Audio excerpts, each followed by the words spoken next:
Nabi SAW mengatakan nanti di akhir zaman akan terjadi 3 perang. Perang dari arah Yaman, perang dari arah Irak, dan perang dari arah Syam. 3-tiganya sudah terjadi. Lihat Irak sekarang, hari-hari perang. Lihat Syam, ya, Suriah, hari-hari perang. Bahkan Aleppo itu kota yang dulunya sangat indah, melahirkan para ulama, melahirkan kitab-kitab dunia, sekarang rata jadi tanah. Dan perangnya tidak bisa berhenti sampai sekarang. Kemudian di Yaman, hari-hari ulama dibunuh, dan itu tidak akan dihentikan sampai kiamat dibangkitkan. Perang ini tidak bisa dihentikan, karena Nabi SAW yang bersabda seperti itu. Akan terjadi 3 perang di 3 negara ini. Lah ketika kemudian perang-perang ini sudah mulai banyak di mana-mana, korban saling berjatuhan, sebagaimana Rasul mengatakan, tidak tegak hari kiamat hatta kathratul haraj, sampai banyak pembunuhan. Pembunuhan ini mungkin gejalanya karena perang, mungkin karena kejahatan, mungkin karena frustasi, mungkin karena adanya bencana alam. Coba bayangkan seperti tsunami Aceh saja ya. Itu baru 1 lautan ditumpahkan Allah, 200.000 orang mati. Baru 1 lautan Aceh itu. Ya. Gimana kalau seluruh lautan di Indonesia ditumpahkan ke daratan? Berapa juta jiwa harus melayang di situ? Itu baru tsunami itu. Belum lagi yang kecelakaan, belum lagi yang stres ekonomi, akhirnya minum racun tikus. Orang sekarang ini kematian itu mudah. Lihat di jalan-jalan, kalau nggak nabrak ditabrak. Zaman dulu nggak ada orang mati di jalan karena ditabrak, karena nggak mungkin unta nabrak unta. Itu di zaman Nabi. Ya. Kalau di zaman sekarang ya mungkin lah mobil nabrak motor ya, sehingga hari-hari kecelakaan. Dan itu tanda-tanda kiamat. Banyaknya kematian. Lah ketika kemudian banyaknya kematian di mana-mana, termasuk yang paling besar adalah kematian para ulama. Kata Nabi SAW, mautul alim musibatun la tujbah. Kematian orang alim itu musibah yang tidak tergantikan. Kalau hari ini presiden mati, besok sudah ada penggantinya.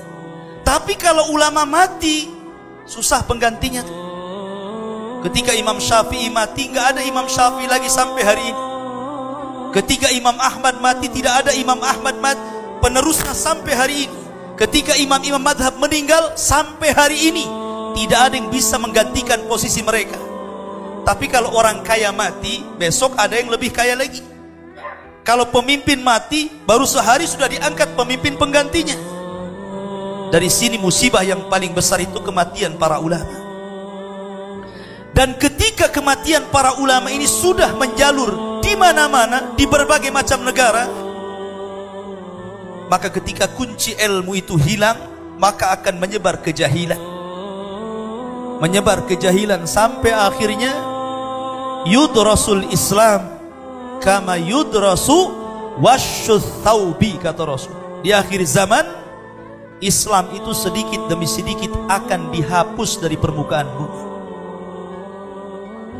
Dan lihat hari ini, terkadang orang ditanya tentang hukum-hukum sholat tidak tahu, ditanya tentang hukum-hukum wudhu tidak tahu, ditanya tentang hukum-hukum puasa tidak tahu, ditanya tentang makna syahadat tidak tahu. Dan itu semakin menyebar kejahilan. Ketika kejahilan merata, maka hukum Allah akan diangkat juga. Dan ketika hukum Allah diangkat, yang berlaku hukum jahil, hukum manusia. Ketika itulah Nabi mengatakan, apabila orang-orang jahil diangkat menjadi pemimpin, dia sesat dan orang yang mengikutinya ikut sesat. Lah ketika itu manusia rindu, ingin memiliki pemimpin keadilan yang bisa membawa mereka kepada keselamatan. Mereka menanti-nanti kapan Imam Mahdi muncul. Kapan Imam Mahdi muncul? Rupanya di Indonesia ada Imam Mahdi orang Medan. Ya, tapi nggak usah dipercaya itu. Saya dengar di Medan ada orang ngaku Imam Mahdi. Bukan di Medan juga, di Jawa ada. Bahkan perempuannya namanya Lia Aiden. Bukan Lia Edan ya, Aiden. Itu ngaku Imam Mahdi juga, padahal Imam Mahdi laki-laki, kenapa jadi perempuan? Tetapi muqaddimah tanda-tanda kiamat ini, ketika munculnya seseorang yang kata Rasul namanya sama dengan namaku dan nama bapaknya sama dengan nama bapakku, Muhammad bin Abdillah, bukan Lia Eden. Lah, Muhammad bin Abdillah ini muncul ketika terjadi kerusuhan di Syam. Dan Syam sekarang sedang rusuh. Rusuh Syam itu, hari-hari orang mati. Bukan 1, 2, ratusan, bahkan ribuan orang meninggal itu. Seolah-olah nyawa itu tidak ada harganya kalau orang-orang yang hidup di Syam hari ini. Lah, ketika manusia semakin merindukan ada pemimpin-pemimpin yang bisa mengantarkan mereka kepada keadilan, disitulah Allah munculkan seseorang yang namanya sama dengan nama Rasul dan nama bapaknya sama dengan nama bapak Rasul, Muhammad bin Abdillah, atau dikenal dengan Al-Imamul Mahdil Muntadhar. Dia keturunan daripada Hasan ibnu Ali ibnu Abdil Muttalib. Bukan seperti Imam Mahdi yang diprasangkakan orang Syiah, namanya Muhammad Hasan Al-Ash'ari, keturunan Husain. Waktu bayi mau dibunuh disembunyikan di sirdap gua di Irak, sehingga orang-orang Syiah itu setiap hari mereka mengunjungi gua itu yang tertutup, kemudian memukul-mukul, ukhruj ya Mahdi, keluar wahai Mahdi. Yang nggak akan keluar, nggak ada orangnya ya. Tapi itu kan prasangka orang Syiah. Kita ahli sunnah wal jamaah mengakui bahwa Imam Mahdi itu keturunan Hasan ibnu Ali ibnu Abdil Muttalib, keturunan Nabi SAW. Lah, ketika Imam Mahdi ini ditunggu-tunggu manusia, maka ketika itu Saudi Arabia, khususnya Mekah dan Madinah, akan sepi dan tidak ada orang lagi. Kata Nabi SAW, Imaratul Baitil Maqdis kharabu Yathrib. Apabila Baitul Maqdis yang ada di Palestina sana akan menjadi pusat kekuatan kaum muslimin, maka Yathrib akan hancur. Makna Yathrib itu Mekah dan Madinah. Mekah dan Madinah ini akan hancur. Sudah tidak ada orang lagi. Semua akan hijrah ke Palestina. Karena nanti kekuatan kaum muslimin itu ada di situ, di Palestina. Walaupun hari ini Palestina sedang dikepung orang Israel, nanti di akhir zaman Palestina akan kembali ke masa kejayaannya sebagaimana di zaman Umar ibn Khattab dan di zaman Salahuddin Al-Ayyubi. Nanti akan kembali ke tangan kaum muslimin di tangan Imam Mahdi Muhammad bin Abdillah. Lah, ketika kemudian Imam Mahdi sudah memimpin kaum muslimin yang ada di Syam, disitulah terjadi perang besar dalam sejarah disebut Malhamatul Kubra. Malhamatul Kubra, malhamah itu diambil dari kata lahmun, daging ya. Kubra itu besar, artinya daging yang berhamburan. Karena perang di zaman itu sudah tidak pakai lagi perang-perang di zaman sekarang.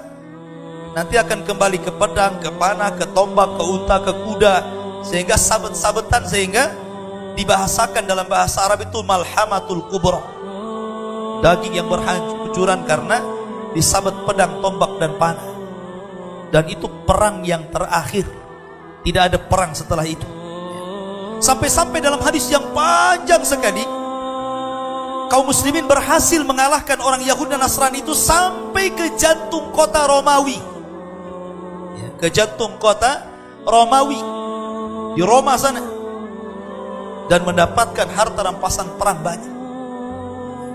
Lah, ketika mereka sudah berada di Eropa, ketika itu sudah tidak ada Amerika lagi, karena dalam riwayat cuma ada Eropa saja yang disebutkan ya. Amerika kemana Allahu alam.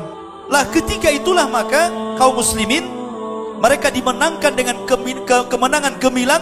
Tiba-tiba mereka dihebohkan kemunculan Dajjal dari Khurasan.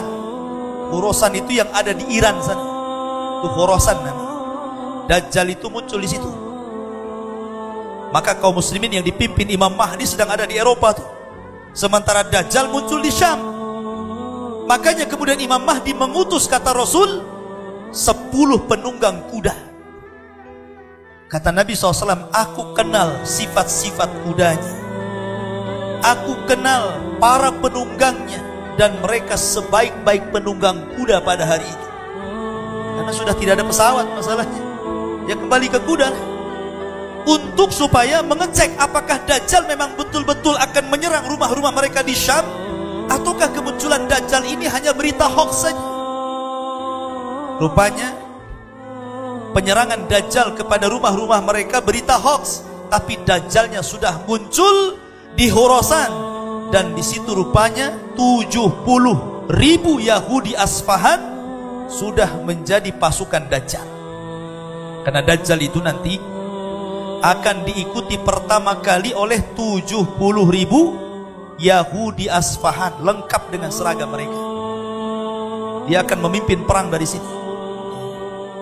Lah setelah kemudian Dajjal membawa pasukan besar, Dajjal itu usianya tidak lama, hanya 40 hari. Tetapi 40 hari itu sampai ke Cicadas, sampai ke sini, ya. Karena Nabi yang mengatakan tidak ada sejengkal bumi illa saya tahu Dajjal. Tidak ada jengkalan bumi kecuali akan diinjak Dajjal. Kalau sudah diinjak Dajjal berarti tempat ini pun diinjak, kecuali 2 kota saja. Maksudnya Madinah dan Mekah itu tidak mungkin dimasuki Dajjal dan dijaga malaikat. Kalau Cicadas ya habis dimakan Dajjal nanti. Lah, ketika Dajjal ini kemudian diberikan waktu 40 hari, 1 hari bagaikan 1 tahun. Lama 1 harinya. Itu pertama kali muncul Dajjal itu 1 harinya sama dengan 1 tahun lamanya. Baru 2 harinya, hari kedua sama dengan 1 bulan lamanya. Baru hari ketiga sama dengan 1 pekan. Baru hari keempat dan sampai 40 hari baru normal harinya. Sampai-sampai sahabat bertanya Rasul, yang 1 hari bagaikan 1 tahun itu macam mana sholatnya tuh? Macam mana puasanya itu? Jangankan puasa 1 tahun, puasa 3 hari gak makan mati. Maka Rasul mengatakan, perhatikan waktu-waktu sholatmu sesuai dengan apa yang kau lakukan setiap hari. Maknanya kalau dari zuhur ke asar 3 jam ya sudah asar. Dari asar ke maghrib mungkin 3 jam ya sudah maghrib. Dari maghrib ke isya 2 jam ya sudah isya. Seperti itu ya. Dan ini kata ulama fikih menjadi sebuah hukum bagi orang-orang yang hidup di kutub. Orang yang hidup di kutub kan ada yang siangnya lama banget ya, ada yang malamnya sampai berhari-hari, ada yang siangnya sampai 1 minggu. Itu kalau yang puasa siangnya 1 minggu nggak mati orang kutub tuh ya. Makanya orang-orang kutub itu kalau Ramadan mereka ngikut negara yang normal. Nelpon, sudah sahur belum? Sudah, makan walaupun siang ya kan. Nanti nelpon lagi, sudah buka belum? Sudah, walaupun siang buka, gitu maksudnya ya, mengikuti waktu normal negara-negara normal. Lah 1 hari itu Dajjal itu keliling tuh, keliling ke bangsa-bangsa Arab. Dan ingat, kebanyakan pengikut Dajjal itu maaf ibu-ibu. Ibu-ibu tuh yang banyak pengikut Dajjal itu. Karena kemunculan Dajjal itu 3 tahun sebelumnya terjadi paceklik hebat. Tahun pertama Allah Subhanahu wa ta'ala tahan 1/3 langit untuk tidak hujan. Tahun kedua Allah tahan 2/3 langit untuk tidak hujan. Tahun ketiga Allah tahan seluruh dunia tidak ada hujan. Sehingga tumbuh-tumbuhan mati, hewan-hewan mati, manusia pun stres cari beras gak ada. Sampai-sampai ketika itu Rasul ditanya, apa makanan yang mereka makan wahai Rasul? Kata Nabi SAW, orang-orang yang beriman hanya memperbanyak tahlil, tahmid dan takbir. Begitulah mereka berzikir kepada Allah. Jadi makanannya zikir saja, mereka nggak ada makanan lagi ya. Lah ketika Dajjal muncul, itulah Dajjal membuat fitnah. Karena kotanya sudah banyak yang hancur, Kalau Dajjal lewat ke sebuah kota, kemudian warga kota itu mau beriman kepada Dajjal, maka kota itu akan menjadi baik. Tumbuh-tumbuhannya akan ditumbuhkan, kemudian hewan-hewannya akan dihidupkan, kemudian kotanya juga akan diperbaiki. Wanita-wanitanya akan dikasih emas, perak, tas, macam-macam. Apa yang mau dimaukan perempuan dikasih. Ya kan? Kenapa dari situ banyak perempuan yang pengikut Dajjal? Karena Dajjal itu membawa kemewahan. Dajjal itu tidak membunuh. Dajjal itu membawa fitnah agama. Dia itu hanya membunuh orang yang gak ikut dia saja. Kalau orang ikut dia, bukan tidak dibunuh, bahkan disenangkan, dibahagiakan, dikasih kekayaan. Apa maunya kita dikasih? Sampai-sampai suatu ketika Dajjal itu berbicara sampai bumi, ukhruji kunuzaki, keluarkan pembendaharaanmu wahai bumi, dan tampakkan di hadapan manusia. Maka akan keluar emas, perak, jamrud, macam-macamnya. Makanya dari situ kebanyakan yang ikut Dajjal itu ibu-ibu. Kenapa? Karena ada dua perkara. Pertama, ibu-ibu itu naqisatu aqlin, maaf Bu ya, kurang akalnya karena ikut perasaan.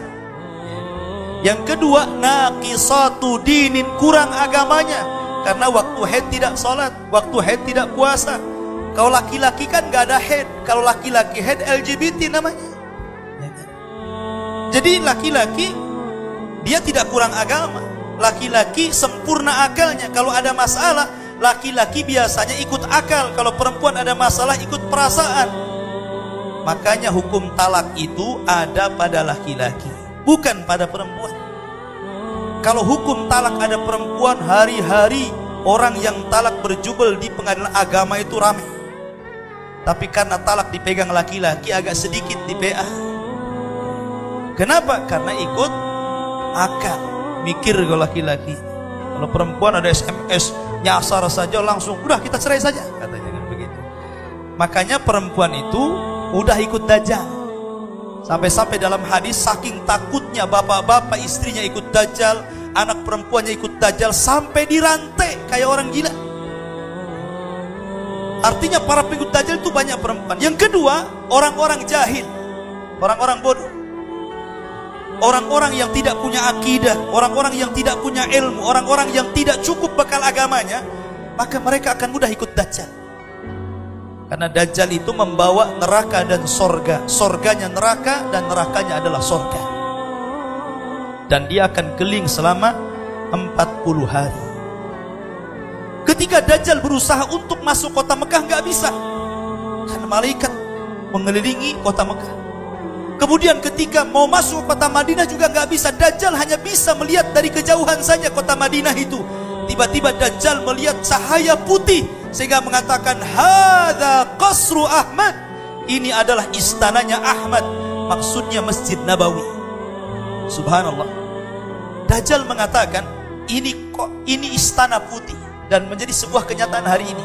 Coba kalau ibu bapak umroh atau haji disempatkan ke Madinah, lihat Masjid Nabawi itu dari arah ketinggian, itu warnanya putih. Shadaqah Rasulullah. Sungguh benar apa kata Nabi, ucapan Dajjal mengatakan hadza qasru Ahmad, ini adalah istana putih. Masjid Nabawi itu kalau dari kejauhan itu warnanya putih, padahal bukan putih warnanya. Kalau dari dekat itu warnanya hijau kan, tapi kalau dari jauh, dari ketinggian, warnanya putih itu. Jadi Nabi SAW itu tidak mungkin berdusta setiap sabdanya.